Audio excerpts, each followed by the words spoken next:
Welcome back to Goblin Slayer Anime Review, episode number 7. We're here reviewing the 15th episode of the series for Goblin Slayer, known as, no, it's not that one.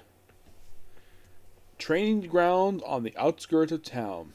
Yep, that is the name of this episode. It is adapted from chapters 4 and 5 of Book 6.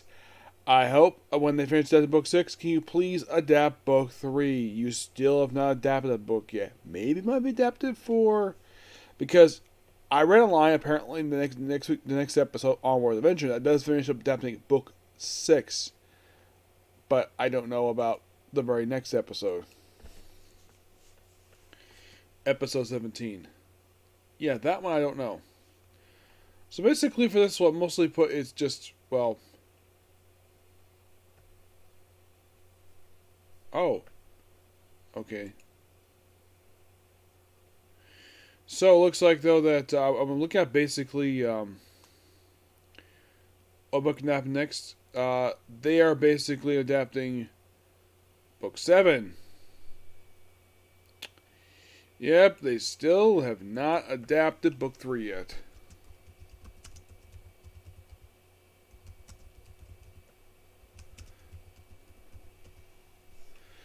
I keep hoping maybe they might adapt them, but who knows. So, let me get my mouse to work here. Here we go. Oh, come on, seriously? What the hell?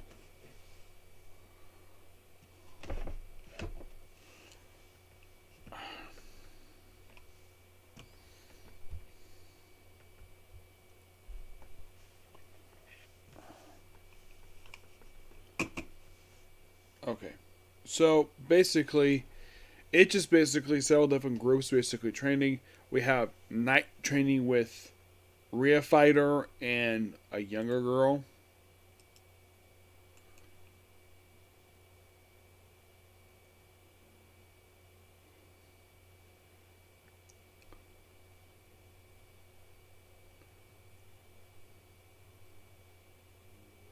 I think it's a female cleric. Yeah, the training female cleric as well. Actually, is Rhea Fighter and like tries to fight her, gets bashing her. You like, she comes to the point like, "Can we please take a break?" Basically, you're hurting my hands. Like, he's like, "Nah," just keeps swinging. And then we see apparently Rookie Boy and Wizard Boy, where basically they're like it's Rookie Warrior watching this, and Spearman bop his back in the head with basically a pike, or basically a pole. It's like, don't get distracted. And they're like, really? And you still can't get on with the Guild Girl. Yeah, to make you poke fun of that. I also think they're chasing them around. And of course, then we see Goblin Slayer training with a couple girls. One, of course, is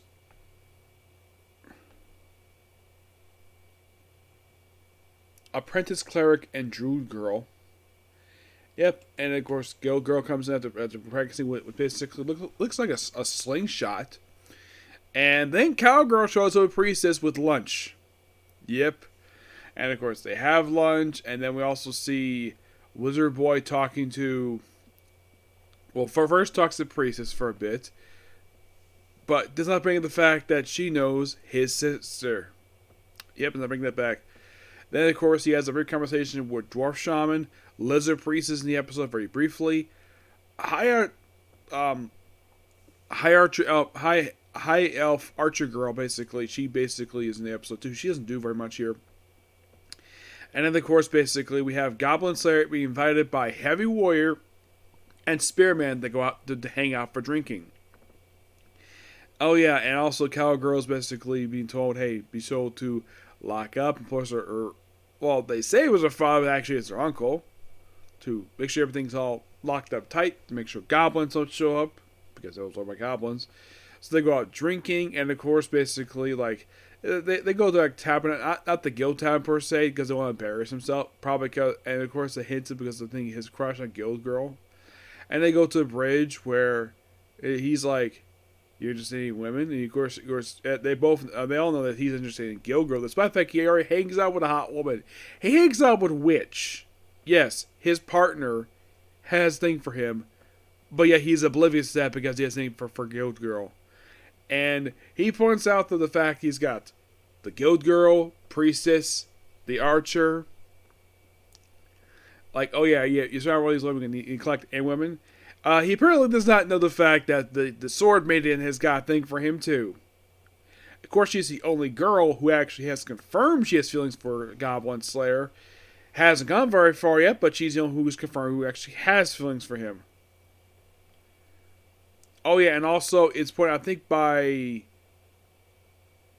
I think it's Druid Girl, I think it is, where she points out though that no wonder basically, like she points out though that Priestess is usually flustered with Goblin Slayer, which yeah, probably should not. Of course, she probably didn't tell the fact that he actually has seen her butt naked. Yes, it was during the episodes of that book too. But the thing is, despite seeing her butt naked, they did not have sex. No, but she's like, what did you see? And he's like, everything. Yes, he has seen Priestess butt naked. And I think it's also implied he's seen Sword Maiden butt naked as well. But that was just part of the healing process to heal up his wounds during that arc. I bring this up because apparently Goblin Slayer probably doesn't want to talk about that. Of course, they talk about the fact the guy always wears his armor all the time, obviously.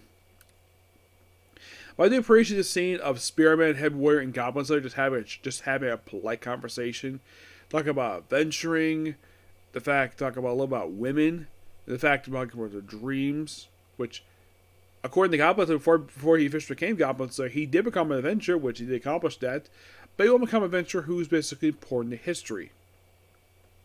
I'm like, okay, interesting. I love this scene. It's probably the best scene of the whole episode. And then we see a farmer who sees like a big mound of his property, and then goblins show up because it's Goblin Slayer. Of course, you gotta have goblins show up. Yep. I felt this episode was better. Of course, then of course they get Laura like, what's happening? And Goblin Head's like, goblins. He takes out his sword and goes straight into action. You could say the Goblin thing is a bit tacked on, given the fact this is a very relaxing episode. It felt like basically a breather compared to the first few episodes with lots of yelling. Though also Wizard Boy does point out the fact that Goblin Slayer is very arrogant and the fact he's very rude. Excuse me, but that was part of the thing with him. But I feel there's still a lot of characters at time to shine. I do appreciate some of the more not regular. I do appreciate though this episode does a little bit of screen time to the supporting characters of the series. Though surprisingly, Witch is not in the episode. If you're curious, was she come from the book? No, she was simply not here. Yep. Though it's interesting to have Guild Girl basically outside the guild for a change, because normally she's seen at the guild. Of course, she's outside with an umbrella. Because it's sunny out. Of course she would. Yep, so yeah, that's a particular view. Next up is a Comic Corner. And take a little while break, and I'll be back with Bleach. Yep, talk about the last episode of Core 1. Okay, thanks for you. Bye.